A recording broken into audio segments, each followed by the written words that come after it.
Hello, welcome to Bits in Biology. My name is Liz, and today I'm going to talk about some of the games I played in April, as well as a few updates to the channel and a sneak peek at what might be ahead.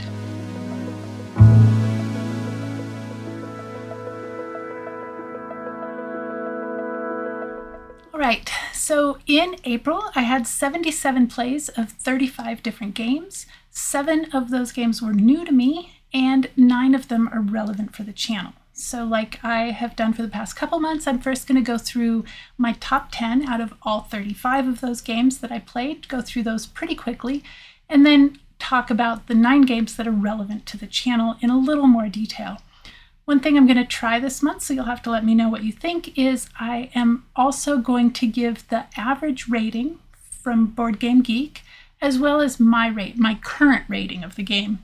I should caveat this with I frequently will go in and revise my ratings of games up or down after additional plays of the game. So just know that these are not set in stone. Also, I used to only rate things as either a whole number or as a 0.5, but since I've started trying to put these in sort of top 10 order, I have revised the decimals a little bit to be a little bit more fine scale. But really, in the big scheme of things, a 9, a 9.1, 9.2, those are pretty much the same, okay? But I have just given them a little bit finer gradations in order to be able to rank them more easily, because at some point I hope to do a top 100, or at least a top 50. We'll have to see how many games I've played and if I feel like I could even do a top 100. I've played a lot of games, but not as many as some of the big YouTube channels, I guess. Anyway, about my ratings, I use the Board Game Geek scale. It's a 1 to 10 scale, and I use their descriptors when I am thinking about my rating of a game. And so they go all the way from 1, which they describe as awful, defies game description, all the way up to 10, which they describe as outstanding, will always enjoy playing. My games generally rank anywhere from 7 to 10. I don't actually have very many 10s. If you're interested in seeing my ratings of different games, you can find my Board Game Geek profile. It's Lizmary, Lizmari. And you can see what I've rated different games, what games are in my collection. And you'll also be able to find a list of games that I played in April. So you can see all 35 of those games that I played in April and what my ratings of each of those are. Keeping in mind that in order to post that up there, I have rated a couple of games that I've only played once. And so those are the ones that are most likely to change with additional plays of the game. Those ratings are most likely to change. So a 7 in Board Game Geek is described as good, usually willing to play. So to me, those are excellent family weight games, right? Something that you'll play on a weeknight. You might not go out of your way to play it, but you're certainly, pretty much usually willing to play that game. An 8 they describe as very good, enjoy playing, and would suggest it. 9, excellent, very much enjoy playing. And like I said, 10 is outstanding, will always enjoy playing. I do have a few games in my collection that are rated a 10, and I'm actually going to go through those in just briefly after we go through the top 10 for April. For me, rating a game a 10 does not mean that game is perfect, does not mean it's without flaws. It means exactly what their descriptor says, and that is, it is an outstanding game to me. I think it's a lot of fun. I will always enjoy playing it. These usually are more complex games that engage my brain a little bit more, but I do have a couple that are on the lighter side, and so I'll talk about why they're rated a 10 when I get there. Another thing I'm going to do for each of these games is tell you whether they're considered a strategy game or a family game on Board Game Geek to sort of help you get a feel for some of these games that you might not have heard of. And so Board Game Geek describes a strategy game as a more complex game in which players' decision-making skills have high significance in determining the outcome. Now, I would argue that's probably true of most games, but a strategy game, it'll have a little bit of added layer of complexity to those decisions. Strategy games, they say, often require decision tree analysis or probabilistic estimation in the case of games with chance elements. Family games, according to Board Game Geek, are often created with a varied demographic in mind, so anyone aged 8 to 80. I don't know why they cut it off at 80, by the way. If I were 81, I would be highly insulted. I hope I'm still playing games at 81 and 90 and so on. Anyway, the themes of so this is going on their description of family games. The themes of these games can vary, but overall they tend to have a simple gameplay structure with clear and easy to understand rules that can be learnt and explained in a short amount of time. They allow everyone to join in for a fun game night. And that last part is really what, to me, makes a family game, if anybody could play it and have fun playing it. So a family game to me does not mean a kid's game. I think 8 is a good starting age, like they said. I'm not going to cut it off at 80, though. That anybody could understand the rules and play the game. And then the strategy games are going to be sort of the more complex, thinkier type of games. Anyway, without further ado, let's get into my top 10 from the games I played in April. Coming in at number 10 is a strategy game. This is a worker placement game with some hand management, and that is Raiders of the North Sea. This was designed by Shem Phillips and published by Garphill Games in 2015. Plays 2 to 4 players in 60 to 80 minutes, and the average rating on Board Game Geek is a 7.7. I have rated this game an 8.5, and this is a game where you are, I think you're Vikings? Anyway, it's a worker placement game.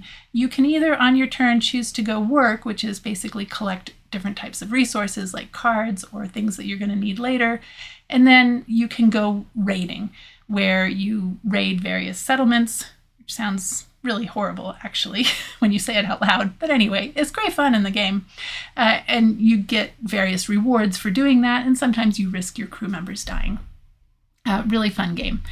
Coming in at number 9 is a game that I featured on the channel, so I'm not going to talk about it in great detail. I'll do that when I talk about the channel relevant games.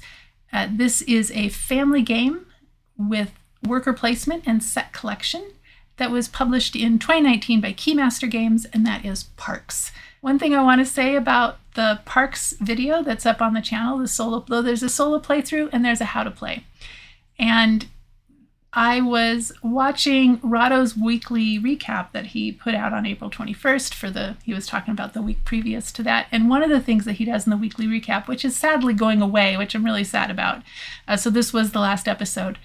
But he has a segment in there where he talks about other channels on YouTube, sort of lesser known channels, or just any other channel, really. They don't necessarily have to be lesser known. He's featured some quite well-known channels, but he just talks about things on those channels from the previous week. And I was watching that and eating my lunch, and I nearly choked on my lunch as I was watching. I thought, that looks like my tape. That's my video. He actually did a shout out for this channel, which I am absolutely tickled that he even took notice of my little channel, which at the time had, I think, right around 140 subscribers. We're up to 187 now as of I record this video, so we're almost to 200. It's very exciting to me since I started it just a little over 2 months ago. I am pretty pleased with that. So we're pretty pleased with all of you who would take your valuable time to watch any of the videos that I make. So thank you very much for that, by the way. All right, so that was Parks. I'll talk more about that here in just a little bit. All right, coming in at number 8 is another strategy game, but also a family game. This is a relatively lightweight game. It was published in 2003 by Queen Games, has tile placement and set collection. Designed by Dirk Henn, and this is Alhambra. Alhambra is primarily a tile laying game, but on your turn, you can either collect different types of money, different colors of money, basically, in the form of cards, or you can use that money to buy buildings in different colors. And at 3 different points in the game, you will score according to who has the most of a particular type of building, or in the second round of the game, we'll also score second most, and in the third round of the game, we'll also score, or at the end of the game, we'll also score third most. For the different building types, and also scores according to how long your outside wall is. So a few different ways to get points. It's just a lot of fun. It's what a lot of people would deem on some level multiplayer solitaire, except that you're vying for the same set of buildings in the marketplace and the cards that are the different denominations and different types of money. And because of the way the game scores, you really do have to keep an eye on what all the other players are doing to know whether or not it's worth getting a building of a particular color or if that will not score you any points, right? A really fun game. I really like Alhambra. This plays 2 to 6 players in about 45 to 60 minutes.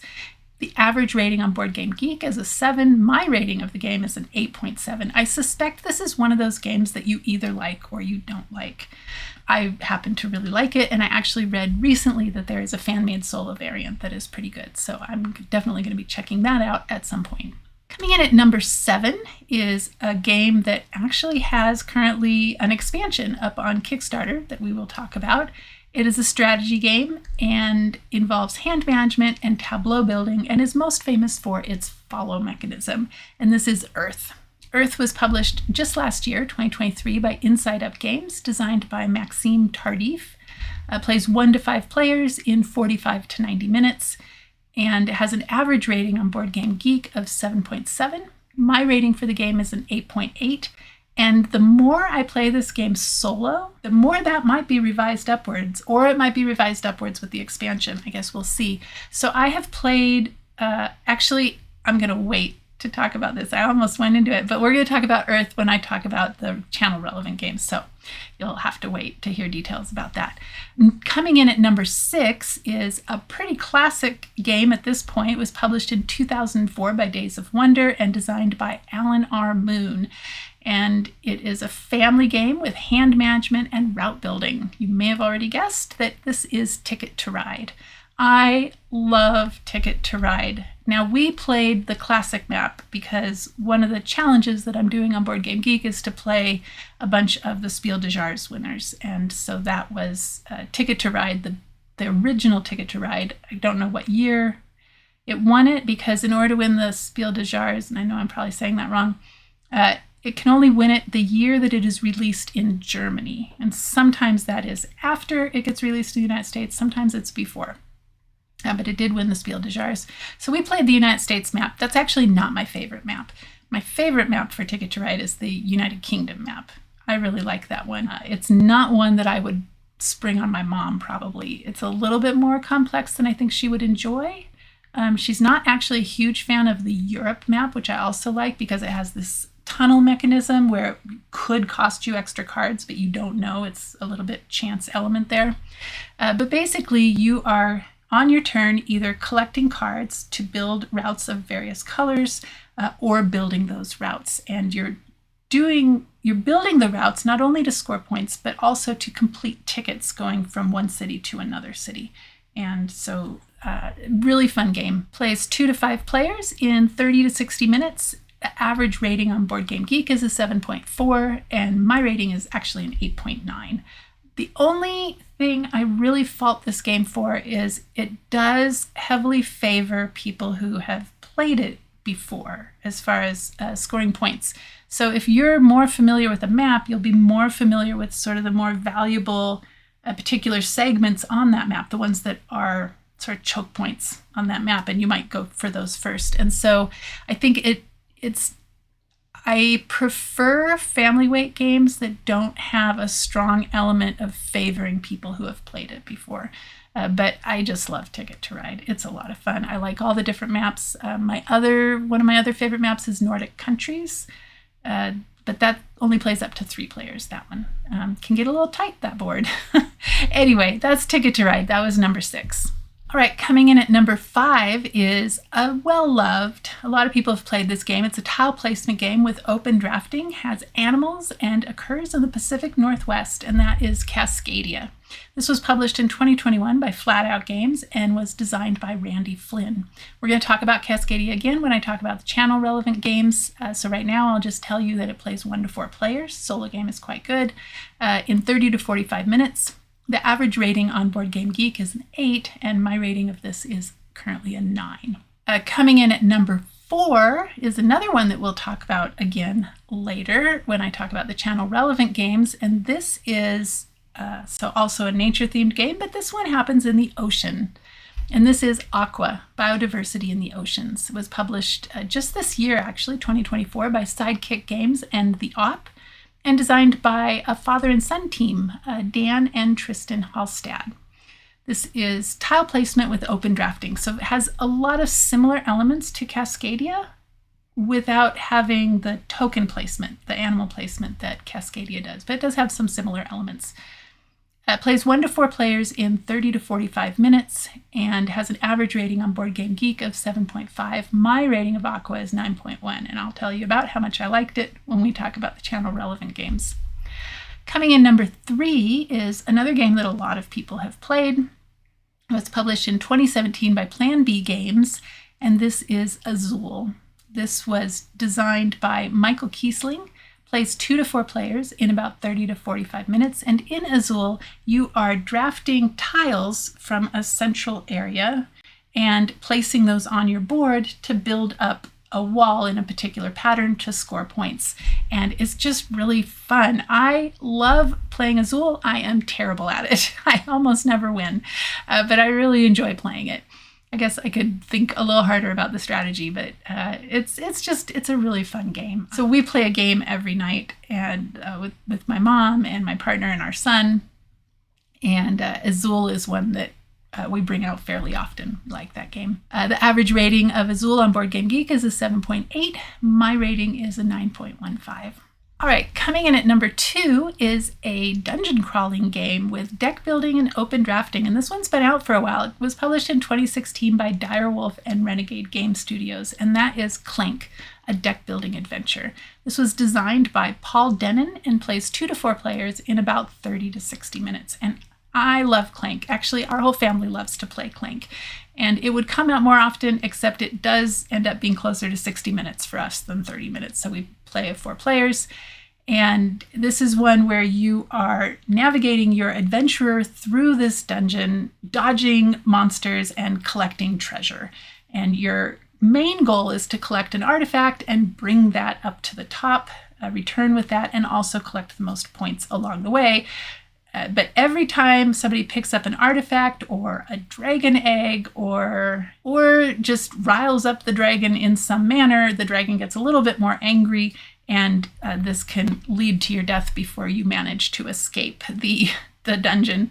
So there's a little bit of a race element to this as well, especially if you're playing with my son, who loves to just go down, get the artifact, and come back up as quickly as possible. That is his strategy, and it serves him pretty well. He actually doesn't win all that often, but that's the way he likes to play. So there you go. Anyway, we really like Clank. That's a good one. We'll probably end up playing Clank Catacombs more often, but we also have the Mummy expansion and the, I forget what it's called, but it's an underwater expansion. So I don't know. They're all a little bit different. They all offer something a little bit different. So this one definitely will not be leaving our collection. Coming in at number 1 from the games that I played in April is a classic game, well loved. This was originally published in 2010, designed by Antoine Bauza, and this is 7 Wonders. This is a card drafting game with a set collection, and I forgot to mention, published by Repos Production. We actually have the second edition, which came out in 2020. I can't remember the changes that they made to the second edition. They were relatively minor, but I guess enough to warrant a second listing in Board Game Geek. This plays 2 to 4 players in about 30 to 60 minutes. And I think I forgot to say my average rating for Azul and for Clank. So that let's back up a little bit, and I'll come back to 7 Wonders. But for Azul, the average rating on Board Game Geek is a 7.8. My ranking of it is a 9.15. This is one of those ones that has that weird decimal because I had to place it in between AQUA and Clank, and deciding where to put it was a little bit tricky.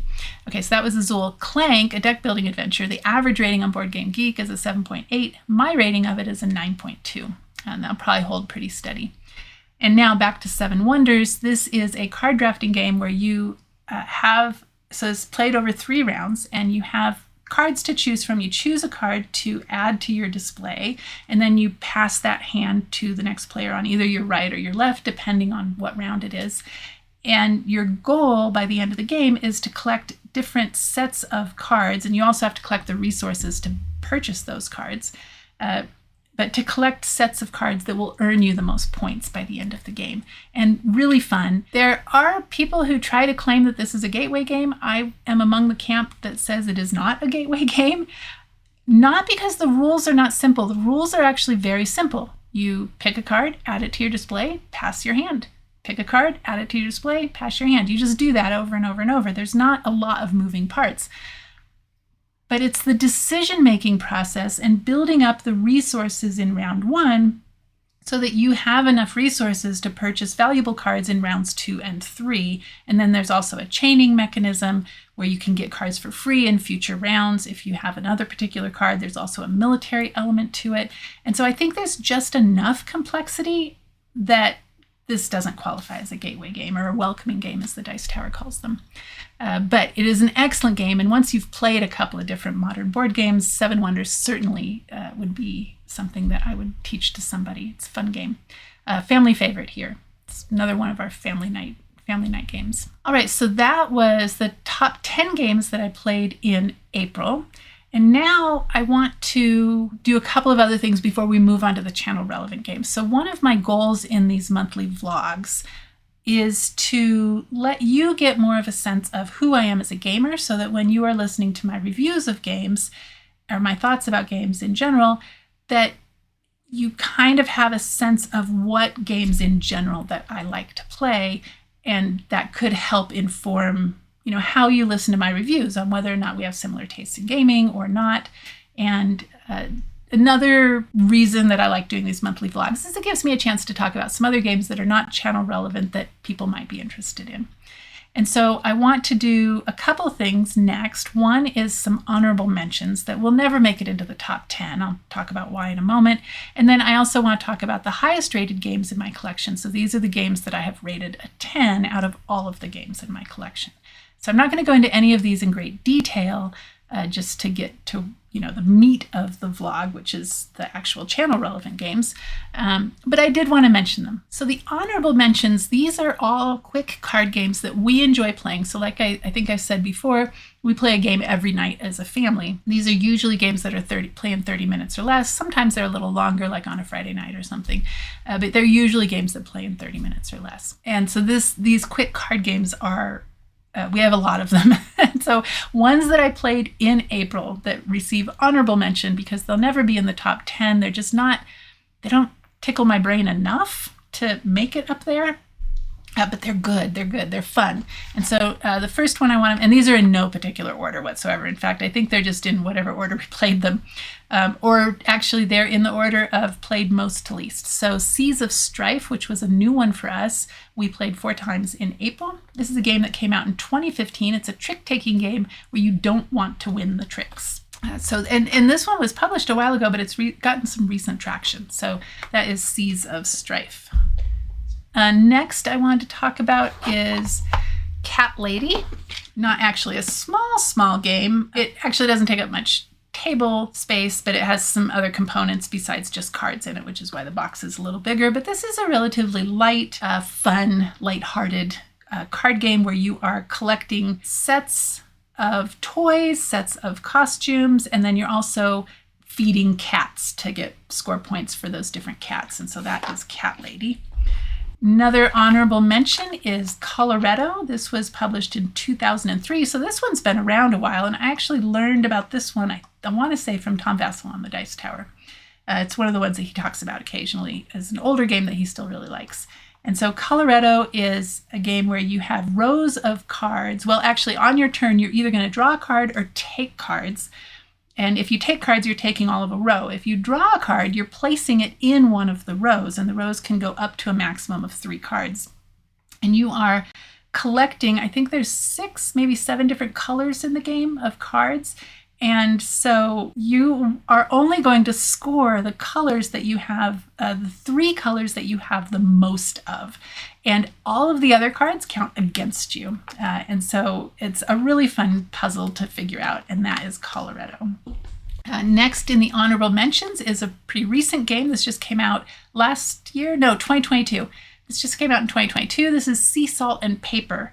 This is a set collection game where you are either collecting larger sets of cards that all look alike, or you're playing what are called duos, pairs, that will give you some ability. And you're trying to score the most points by the end of the game. And so played over several rounds, and depending on how many players are in the game determines the points that you will play to, or you can just decide how long you want the game to go and play to, a lesser number of points or a greater number of points. Anyway, that's Sea Salt and Paper. The art is really charming. It's all origami art. The last honorable mention game that we played in April is a silly, silly game with adorable, charming artwork, and that is Regroup Chicken Army, where you have warrior chickens and wizard chickens, and you are building up. It's almost like a tile laying game. So you draft a card on each of your turns, and you place it into your board or whatever, your collection of cards, where they have to overlap. Each one has to overlap, and you are trying to join together warrior chickens, and you're trying to join together wizard chickens, and then also defenses against those warriors and wizards. And then at the end of each round, you compare. I would say I have 5 warrior chickens, and somebody else say, you got me 1 point. Like maybe they have 4 shields to defend against those 5 warrior chickens, so they lose 1 point, right? One life point or whatever. Anyway, it's just silly fun, really silly fun. So Regroup Chicken Army. All right, that is it for the honorable mentions that we played in April. And the next thing I want to talk about, the last thing before we get to the channel relevant games, are the highest rated games in my collection. So these are the games in my collection that are rated a 10. These are the only games in my collection rated a 10. Now, like I said, a 10 to me is not a perfect game. It could still have flaws, but it's a game that, unless I can't drop everything and play it, I will always play it. And I'm just going to go through them really quick. I'm not going to go into too much detail, but like I said, they're all rated a 10 by me. So the first one is Arc Nova, and that has a Board Game Geek rating of 8.5, average rating of 8.5. So this is a tile laying game where you are building up a zoo. It's also set collection and tile laying, where you're building up a zoo. And also, so the 2 sources of points are from putting animals in your zoo, and then conservation points that you can get a couple of different ways. And it's a relatively complex game, actually. And this was the game that got me into solo gaming, because I enjoyed it so much. I wanted to play it more than anybody else around me. And so I started to play it solo, and that was my slippery slope into solo gaming. So that is Arc Nova. I've played it 49 times. Next up, and these are in no particular order. These are all ranked 10 to me. The next up is A Feast for Odin, which it says on Board Game Geek I've played it 15 times, but I think we've played it more than that. I can't remember when we got A Feast for Odin, but I only started keeping track of my plays at the start of 2022. So I know I've played it more than 15 times. It has an average rating on Board Game Geek of an 8.2. This is a relatively complex worker placement game designed by Uwe Rosenberg, where you have your Viking meeples that you are placing out on the board to choose different actions, and you do this over it's either 7 or 8 rounds, I think. I can't remember. Should remember, but I can't. Anyway, it's and tile laying. So you start with a board with a bunch of negative points on it, and through your worker placement actions, you will gain tiles to cover up those negative points, and then eventually get into the positive. So that's Feast for Odin.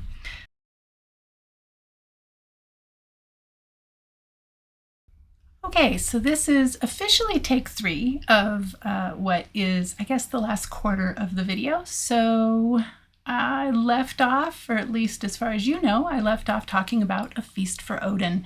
So next up on the highest rated games in my collection, the ones that are all rated a 10 by me, next up is Obsession. This is a game that was published in 2018. It's a thematic strategy game that I just love. I mostly play this solo, although my partner will play it with me and he likes it fine.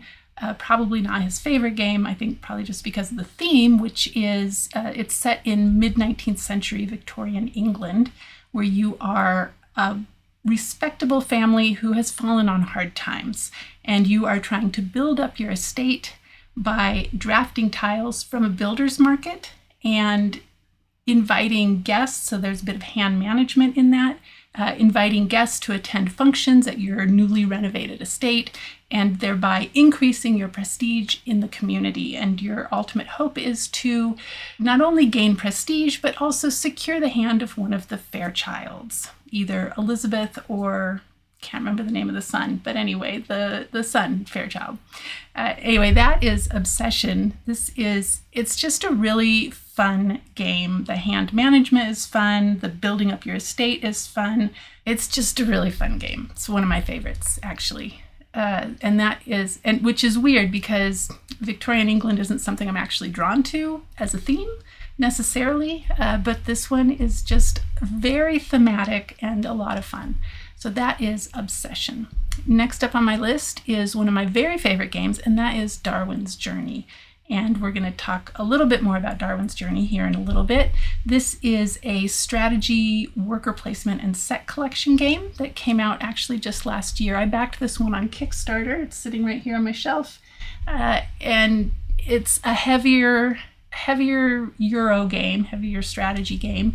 And you are a scientist following in Darwin's footsteps through the Galapagos Islands, researching flora and fauna, and navigating the islands, sending letters and specimens back home, and managing a crew of people that will help you with all of the things that you need to do as you navigate through the Galapagos Islands.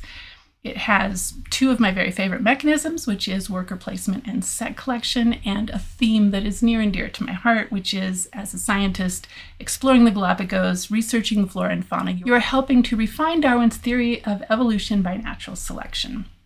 And so that is Darwin's Journey. We'll talk about that more here in a little bit because I have some news for the channel. There are two more games in my collection that I have rated a 10. Now, whereas the first four were relatively heavier games, Ark Nova, Feast for Odin, Obsession, and Darwin's Journey, the last two are lighter card games. One is a 2-player card game, and that is Lost Cities. This was designed by Rainer Knizia, and this is a much older game. This was released actually in 1999. It is a push your luck set collection game, bit cutthroat, where you have hand management, so you play a card and then draw a card from the deck. Play a card, take a card from the deck, and you are building up collections of cards in different colors in ascending numerical order. And it just plays really quickly, especially if you use the app for scoring, because scoring is actually the thing that takes the longest in this game. But it's just really fun. It's a favorite for me and my partner. We've played it. Well, Board Game Geek says that I've only played it 11 times, but that is not true. I didn't start keeping track of my plays in Board Game Geek until 2022. And we've had this game for much longer than that. So if I had to guess, we've probably played this at least 50 times. And so that is Lost Cities. And then the last game that I've rated a 10 in my collection is another card game called Ohanami.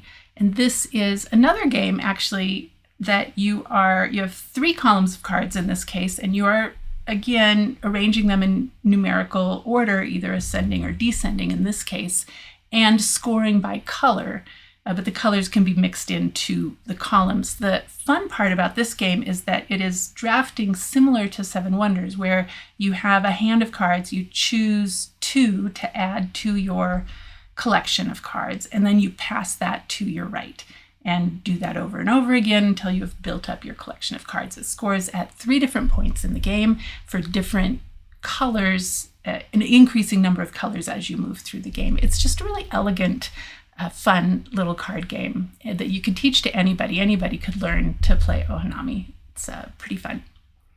All right, so those were the highest rated games in my collection, all the ones that were rated a 10 by me.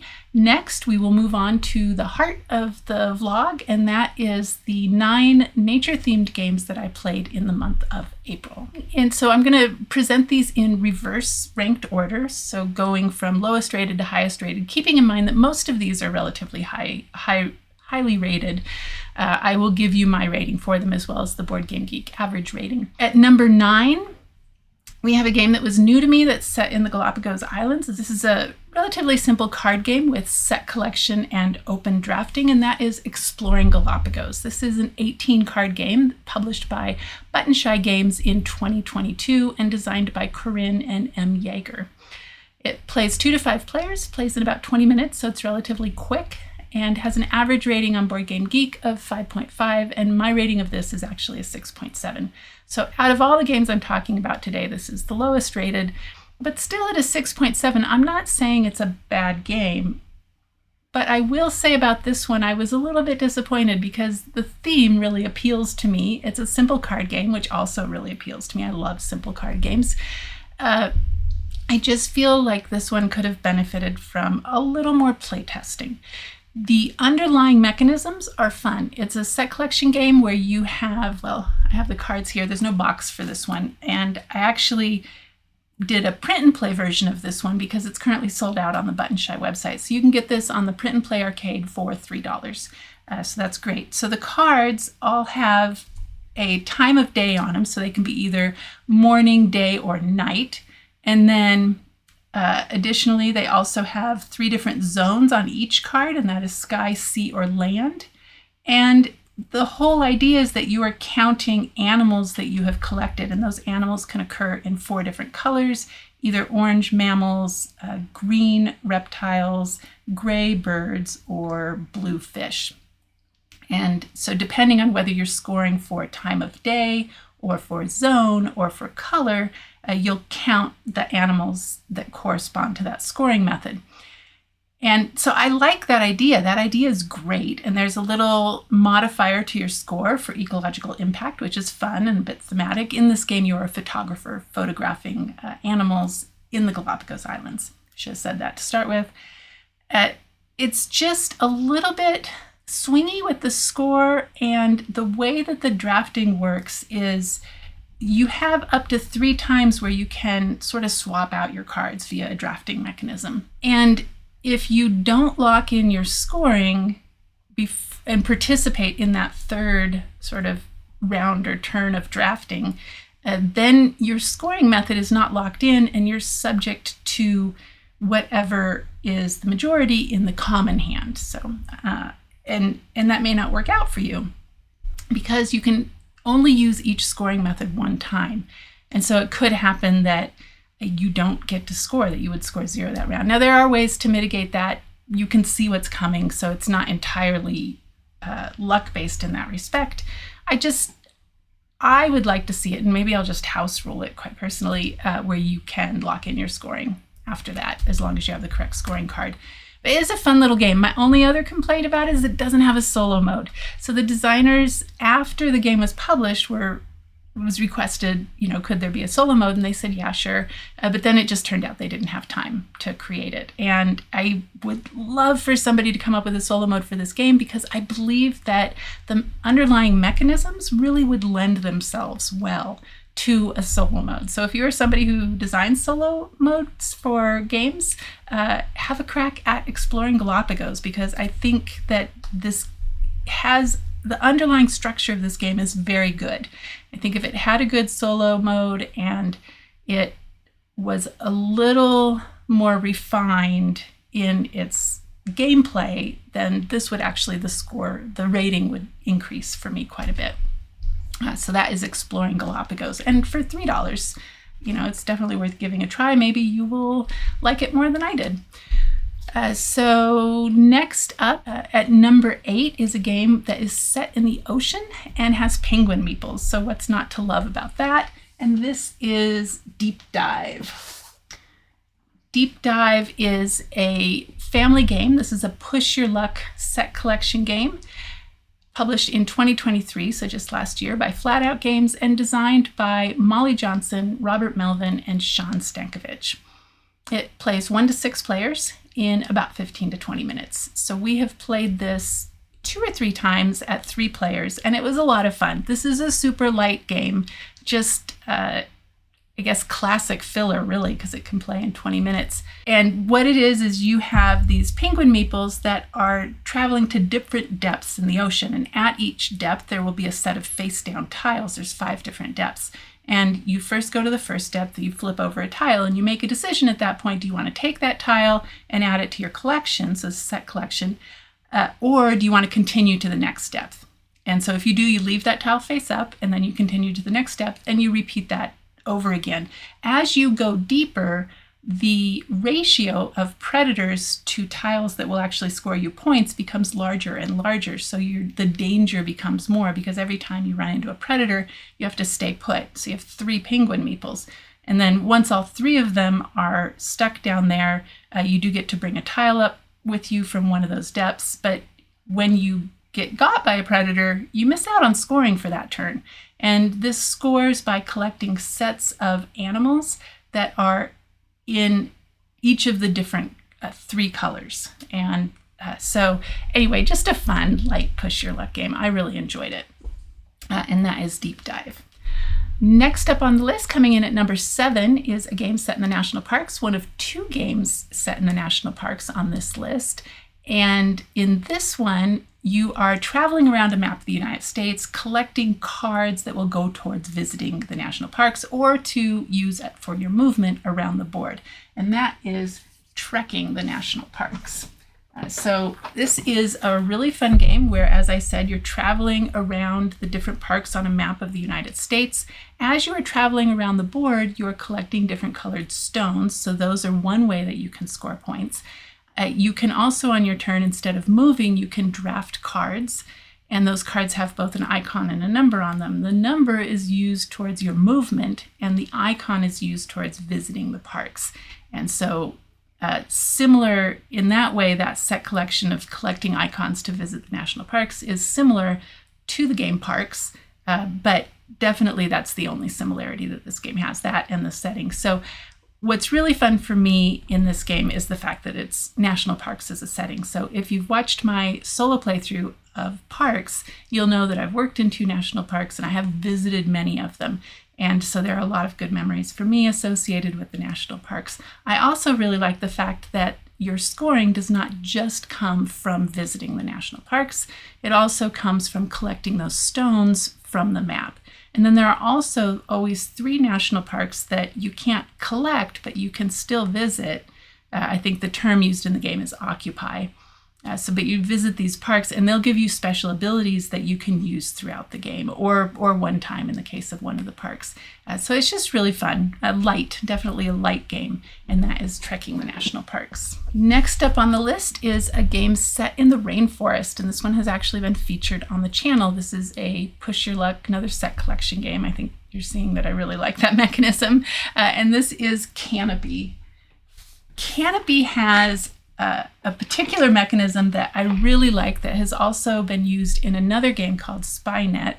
I think Spynet also later went by the name Shadow Blades. A little bit off memory there, so don't quote me on that.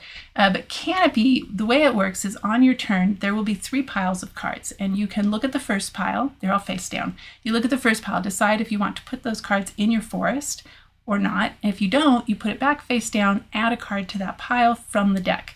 And then look at the next pile, decide if you want to put that in your forest. You can bypass all 3 of them if you want, and in which case you're going to just take a card off the deck and you have to add it to your forest. However, the tricky part to this, the push your luck part, is once you pass a pile and you say you're not taking it, you can't go back to that pile. You're done with that pile. So you might see a pile that's like, oh, it's kind of good, but I think I can do better. And so you move on to the next one and oops, that one's got a threat in it. Maybe you don't want that. Maybe you don't even want the third one. So now you're stuck with just drawing 1 card off the deck. So really fun. You're building up trees. You're scoring for the tallest tree at the end of each round. You're also scoring at the end of each round for sets of plants. There are threats along the way in the form of drought and disease and fire. And then by the end of the game, you are also scoring for the largest forest and for sets of animals or any particular animals that you collect into your rainforest. The animals also, some of them, half of them actually, have special abilities that they will give you throughout the game. So that's really fun. The artwork is beautiful. It's by Vincent Dutray. And I think I forgot to mention this was published in 2021 by Weird City Games and designed by Tim Eisner, who did an excellent job. Plays 1 to 4 players in about 30 minutes and has an average rating on Board Game Geek of 7.4. My rating of it is an 8. Really fun game. Plays, it says 1 to 4 players on Board Game Geek. I think it was designed for 1 to 2, and there are rules in here for 3 and 4 players. I haven't played it at 3 or 4 players. I've played it at 2, and I've played it solo, and both of those are really fun player counts. So if you've played it at 3 or 4, let us know in the comments what you think about that. Next on the list is a print and play game that you can pick up for $5 that is very thematic for the dice rolling mechanism that you're using, and that is Waypoints. So in Waypoints, you are rolling dice to basically draw lines on a map, but thematically, you're hiking through the wilderness, you're hiking to the tops of mountains, looking out over large vistas, taking pictures of animals along the way, maybe kayaking down a river.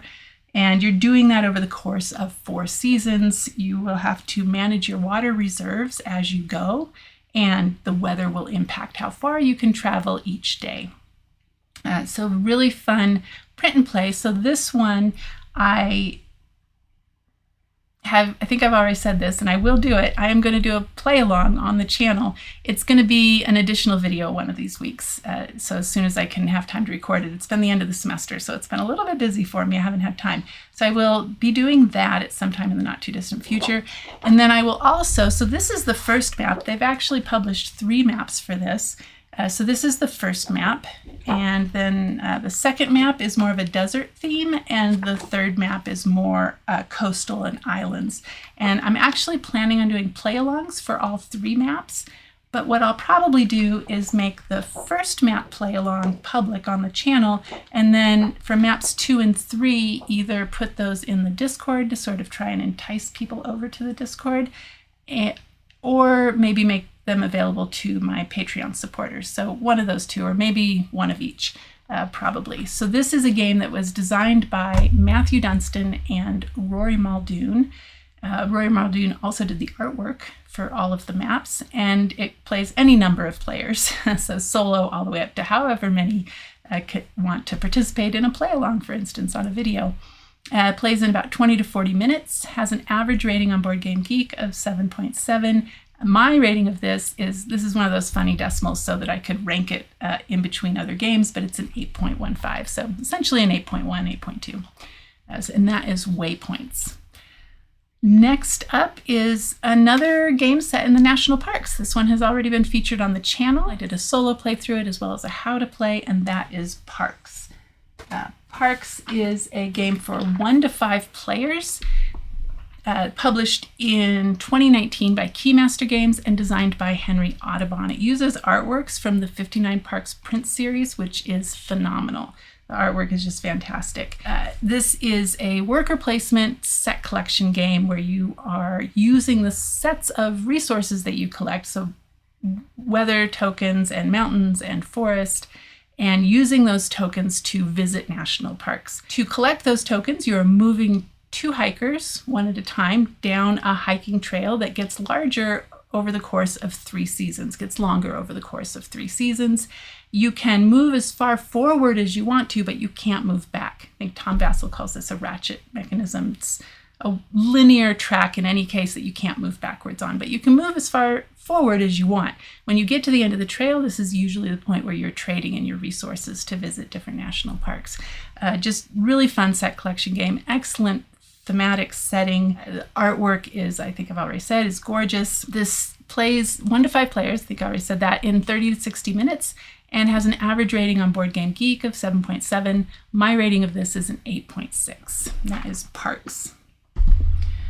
Number 3 on the list, this is a hand management tableau building game that is most famous for its follow mechanism. Absolutely stunning artwork, and that is Earth. Earth was It came out last year in 2023, published by Inside Up Games, designed by Maxime Tardif. Plays 1 to 5 players and about 45 to 90 minutes. And I have played this solo and also at 2, 3, and 4 players. When I played at 4 players, I played the team variant, which is a really good variant for teaching the game to new players. I did find out, however, in that playthrough that, or not playthrough, in our play of it as a family, 4 players, that I was a little overwhelmed by the fact that, that follow mechanism means that there's pretty much no downtime in this game, and I didn't realize how much I appreciated downtime until I didn't have it.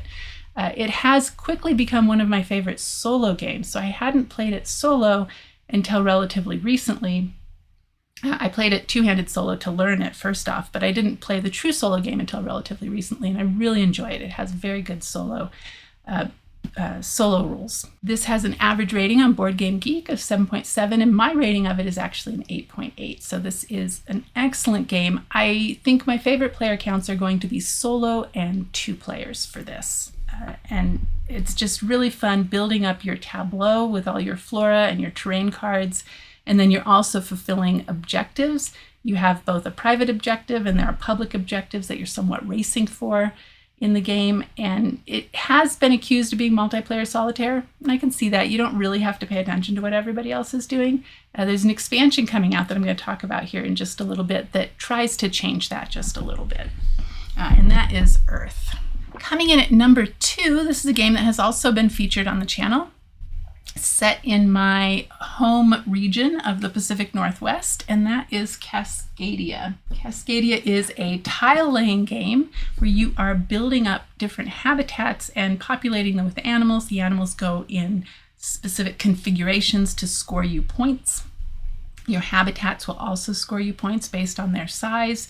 To get your habitats and your animals, you are drafting. It's an open drafting situation where you are drafting pairs of tiles and animal tokens, doing that over your turn. And I think over a game you have, I can't remember, it's somewhere in the ballpark of 17 to 20 turns. And you always have the same number of turns, even in the solo game. And so this was designed by Randy Flynn, published in 2021 by Flat Out Games, plays 1 to 4 players in 30 to 45 minutes, has an average rating on Board Game Geek of 8. My rating of this is a 9. I love this game. The solo game is really fun. It has solo challenges, so you work through a series of challenges that become progressively harder. So that's really fun to be able to set those up and work through them. I do have a playthrough up on the channel, a solo playthrough for Scenario 1. I've actually recorded playthroughs for scenarios 2 through 5, but it was back when I had my original playmat and there was some problems with autofocus. So I don't know if I'll ever make those public. I'll probably at some point make them available for Patreon supporters or on the Discord, just because they're already recorded. So I'll probably do that at some point. I just need to take the time to edit them. Anyway, that is Cascadia. Okay, coming in at number 1 for the games that I played in April that are relevant for the channel, and that is another game that was new to me last month. This one is set in the ocean and is a tile laying game that has some similarities to Cascadia, but really only in the drafting and the tile laying, but you don't have tokens that you're also putting on the tiles. And this is AQUA, Biodiversity in the Oceans. This is a beautiful, beautiful game with artwork by Vincent Dutray. Second game I think we've had today with artwork by Vincent Dutray. Also Canopy. Anyway, AQUA Biodiversity in the Oceans was published just this year by Sidekick Games and the Op, and designed by a father and son team, Dan and Tristan Halstad. Plays 1 to 4 players in 30 to 45 minutes. And like I said, this is a tile placement game with an open drafting mechanism. It has a bit of a 3-dimensional aspect. So what you're doing in this game is building up coral habitat and coral reefs and populating it with animals. So there's smaller animals like sea jellies and clownfish and crabs that you are populating your coral habitats with. And then there are larger animals like manta rays and dolphins that go on top of those. So that's the 3-dimensional aspect. And all of that contributes towards your scoring in the game. It's just really fun. The artwork is beautiful. This is probably going to be the next game that I feature on the channel. I'm looking forward to playing the solo game. I've only played this so far at 2, 3, and 4 players. I say only. So I think I've played it 3 or 4, maybe 5 times. I don't know. I've played it a handful of times. I have not yet played it solo, so I'm looking forward to giving the solo game a try. Anyway, number 1 game that I played last month, AQUA, Biodiversity in the Oceans. This has an average rating on Board Game Geek of 7.5. My rating of it so far is a 9.1, but could go up. Hopefully won't go down, but could go up. Could do either after I play the solo game. So that is AQUA. All right, so those are the 9 channel-relevant nature-themed games that I played in April. Now I have a bit of news, and then I will talk a little bit about some games that I backed on crowdfunding, and then talk about what's coming soon. So my big news for the channel is I have a bigger table. I don't think you can really see it, but we had a spare bit of, I think it's called OSB, I don't know, some sort of wood material, and I ordered some legs from IKEA, and so it's not the most sturdy thing, but it's perfect for filming, and it will fit larger games. And so I'm excited to say that 3 in particular that I have played, and I know are table hogs and would never have fit on my other table that I was using for recording, are Trailblazer, the John Muir Trail. That was published just last year by Mariposa Games. That one's going to take a little bit to get to the table because I backed it on Kickstarter, which actually does come with a solo mode called the Robo Hiker, but they don't make that available in the retail version. And so I don't want to use that on the channel. I am going to look into playing a fan-made solo variant, and if I like it, then that's what I'll use. If I'm not a fan of it, then I'll just play a 2-handed solo on the channel. But I have had requests for that game, so it will be featured sometime in the next month or 2. The other one that I'm super excited to be able to play now is Darwin's Journey. So I did already talk about Darwin's Journey. This was published just last year by Thundergriff Games. This is one of the few games in my collection that is rated a 10, and so I'm really looking forward to playing that. It has an excellent solo mode. The solo AI is cleverly named Alfred, after Alfred Russel Wallace, who independently came up with a theory of evolution by natural selection around the same time that Darwin did. So that is Darwin's Journey. So that will be coming to the channel in not too long.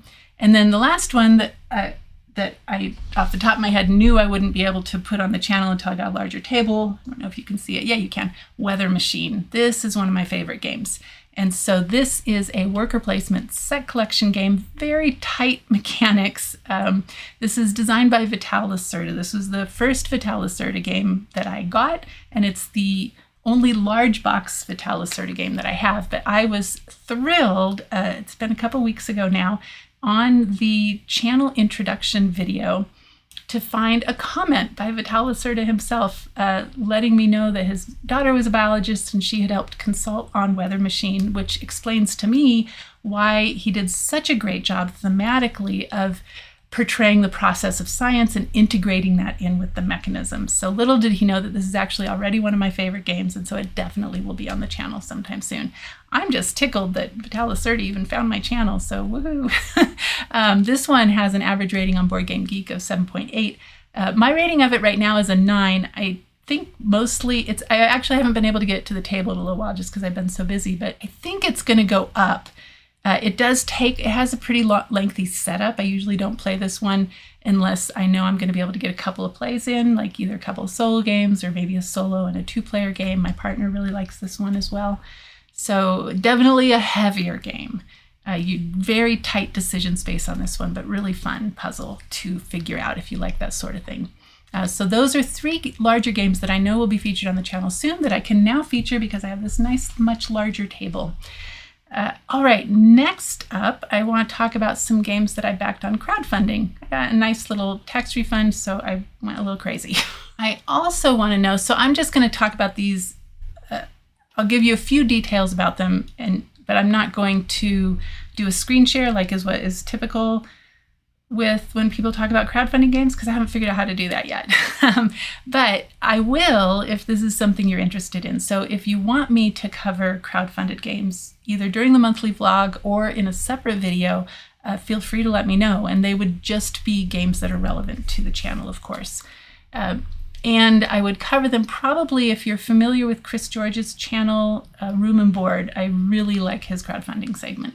And so if you're familiar with how he presents the crowdfunding games, it would probably be relatively similar to that, which is not what I'm about to do. Right now, I'm just about to tell you why I backed them. So the first one on the list, and the reason I actually wanted to talk about these at all, was to get the word out about a game named Waddle Waddle. This is a game that's currently on GameFound. It'll be on GameFound through either May 15th or May 16th. It's a little confusing to me which date that it ends. This is a set collection area control game where players take the role of scientists trying to tag waddles, is what you call a group of penguins, so to tag waddles to gain research points. It plays 2 to 6 players in about 60 minutes. I'm actually really sad it doesn't have a solo mode. I'm backing it anyway. I'm worried this one won't go to retail. It appears to be self-published, a small publisher owned by the game designer himself. So I was worried it wouldn't go to retail, and I really love the photographs that are in the game. They're all photographs that were taken by the designer and a friend of his. There's actually a really poignant story related to that, so you could check that out on the GameFound page. I watched a preview video by Legends of Nerdvana, which described it as rummy-esque. So you are collecting sets of penguins based on number on the card or species on the card. And so there are 6 suits on the cards, and those 6 suits correspond to 6 different species of penguins, numbered 1 through 6, with 2 copies of each card. And so you're putting together various sets of that. I did watch a playthrough. It was one of those playthroughs that happens at a convention, so it wasn't the best for getting a feel of the game, but it looked fun enough. It looked light, a definitely family weight game. I think that it could have a nice solo mode. The designer, I don't think, is interested in making a solo mode for the game, but perhaps we'll get a fan-made variant at some point down the road. Anyway, I did back that one. The other thing I wanted to say about this one is that they have gone to lengths to make it colorblind friendly. So one of the designer's friends, at least one of them, is color deficient in his vision, and so they've made it a point to make this game colorblind friendly. Anyway, that is Waddle Waddle. It's on GameFound until May 15th or 16th, and expected delivery in September or October. My impression was the game itself is largely designed. They're probably just doing playtesting at this point, and the artwork seems pretty well set. They're working out details, was my impression, and then it just has to go through the whole production process. Next up for games I backed in the last couple months, this one is Earth Abundance. This is an expansion for Earth that is currently on Kickstarter and will end actually on May 7th. So depending on when you're watching this, it may already be over. It's expected to fulfill in November or December. And I actually watched a really good interview of the designer, Maxime Tardif, and the publisher. Well, publisher is Inside Out Games, but Connor McGooey runs Inside. I think he is Inside Out Games, really. I'm not sure about that. But anyway, it was an interview on the Gaming Rules channel by Paul Grogan. Excellent interview. If you're at all thinking of backing this, or you're interested in learning more about it, even if you're not going to back it and you are just waiting for it to come to retail, it's an excellent interview. It tells you. So I wrote down some notes on it. It is going to allow it to play up to 6 players. It includes an extra board and enough pieces for it to play up to 6 players. I'm not really so much concerned about that. I already told you about my feelings with being a little overwhelmed with the 4-player game. But it also has a new resource, which is Seeds, which expands your scoring possibilities and gives a little bit more control to the players, is what they said. They've also added some player interaction with some of the cards. My impression was that the player interaction that they have added is actually just mechanisms that make it so that you more want to pay attention to other people's boards, and they're specifically making it boards that are players who are adjacent to you, so you don't have to try and look all the way across the table. It does not make the game any longer, and includes a bunch of extra cards. So 3 fauna cards, 2 islands, 2 climate, 3 ecosystems, and around 70 flora, terrain, and events, the ones that actually go into your tableau. And I was really impressed by the fact that Maxime Tardif, the designer, went to great lengths to make sure that the percentages that are on the cards for, say, the percentage of flora that have a color in their name or an animal in their name or whatever, that those percentages will all still hold even once you add in the cards from the expansion. So that's really nice because I use those percentages. If you've seen my playthrough, I use those to make decisions, especially at the start of the game when you're deciding on which side of the fauna objective cards to keep in the solo game.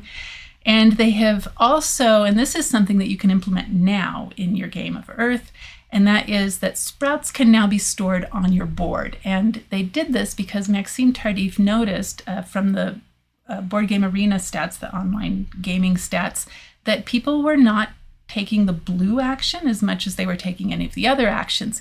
And he reasoned that that was because they were limited in being able to place sprouts by the cards on their tableau, which I definitely can attest to.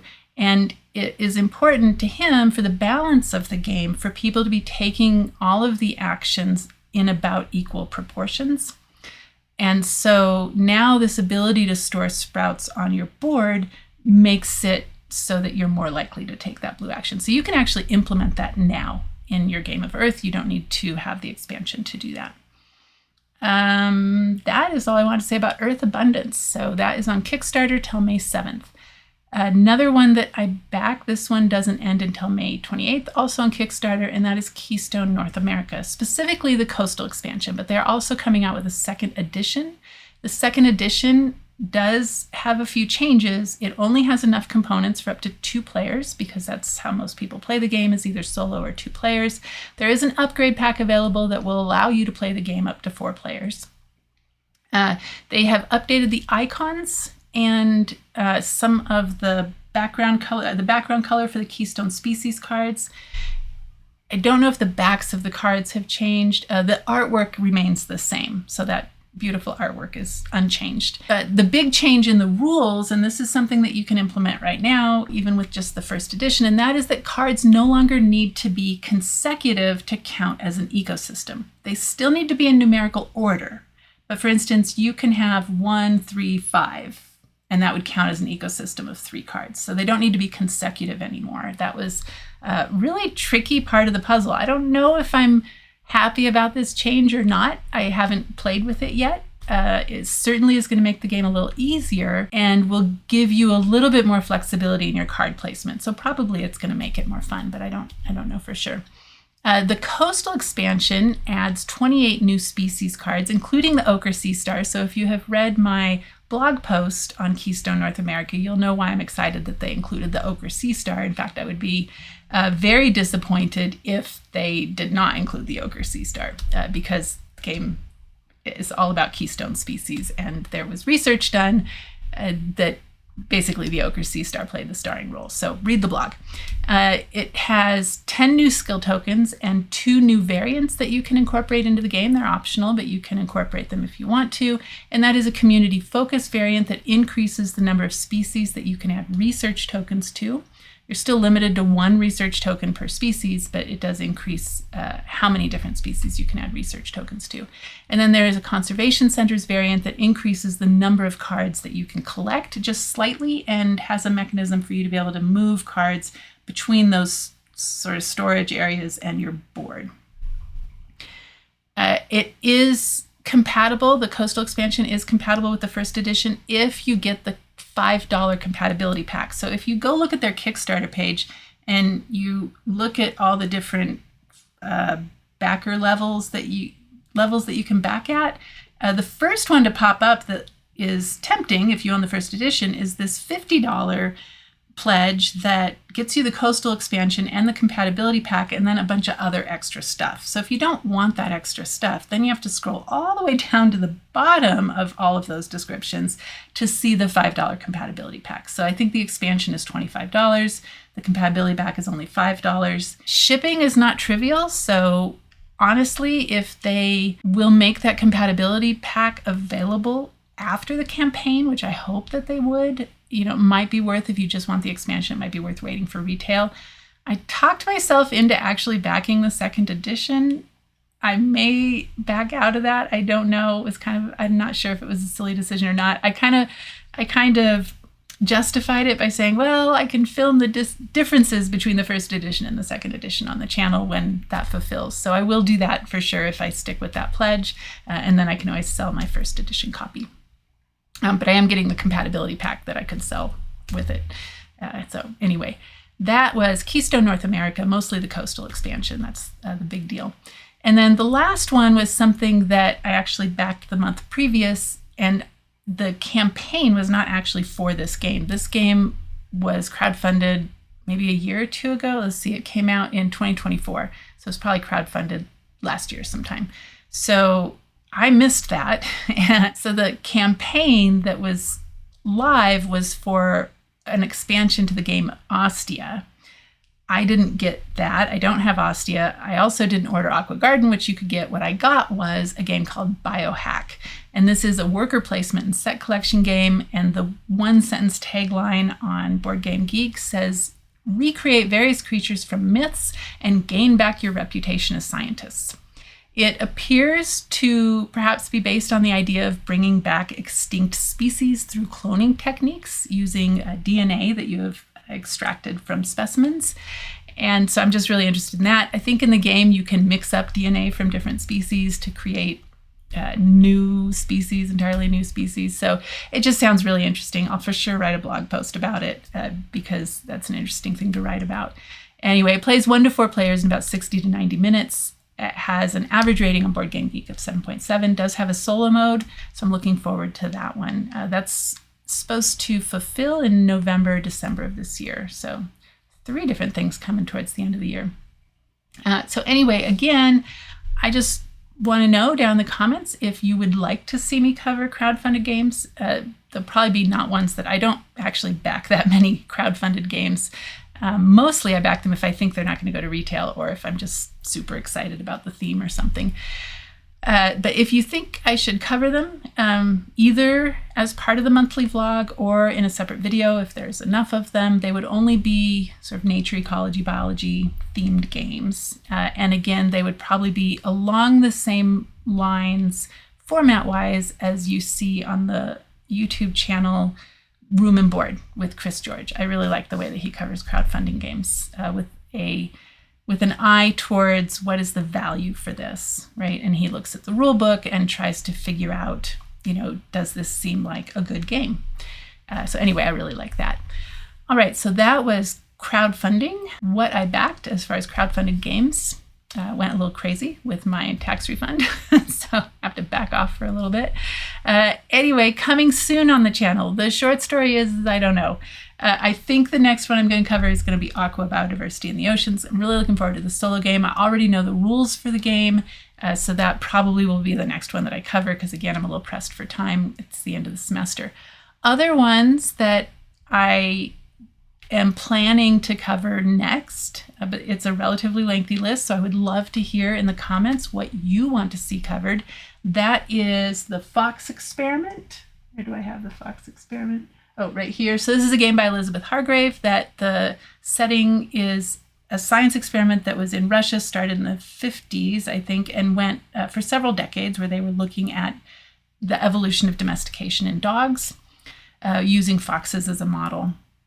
And I just think the science behind that has been really misunderstood. I've seen comments on the game page that, anyway, I just think it's been misunderstood. So I would like to cover that one mostly for that reason. Also looks really interesting to me. I think that research was really interesting.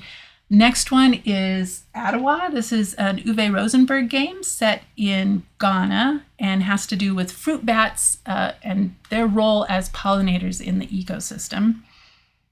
Botany, which you can't see, it's way down here. That was one I did back on Kickstarter, wherever Game Found.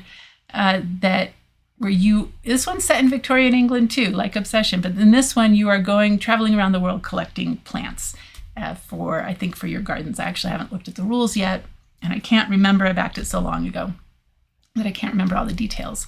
But that is Botany. Another one is the Search for Lost Species. This is similar to the Search for Planet X, but I've heard has some more interesting mechanisms in it. So this is where you are using clues to find lost species on a map. Next So Aqua Biodiversity in the Ocean, like I said, I think that one's going to be next. So no need to comment on that one. And then the 3 larger games that I mentioned, Darwin's Journey, Weather Machine, and Trailblazer.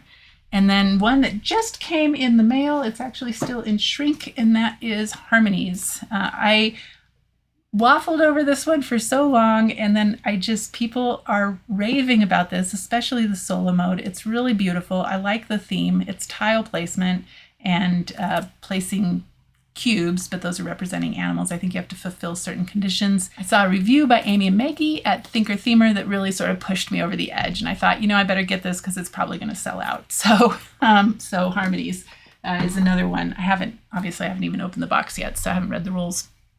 So anyway, as far as what you would like to see next, the ones that I'm really thinking about are the Fox Experiment, AQUA, Botany, The Search for Lost Species, Darwin's Journey, Weather Machine, Trailblazer, the John Muir Trail, and Harmonies. Or if there's anything else you see back here that you would like to see on the channel, feel free to put that in the comments too. I'm open to any of these games that have not already been covered. So I just want to make sure that I'm covering what you want to see. So please let me know. That would be great. And that's all I have for you. So hopefully this 3rd try at recording this last quarter of the video went well, and I guess I'll see you when I get to editing. But thanks for watching my April vlog, and I will see you in the next one. Bye.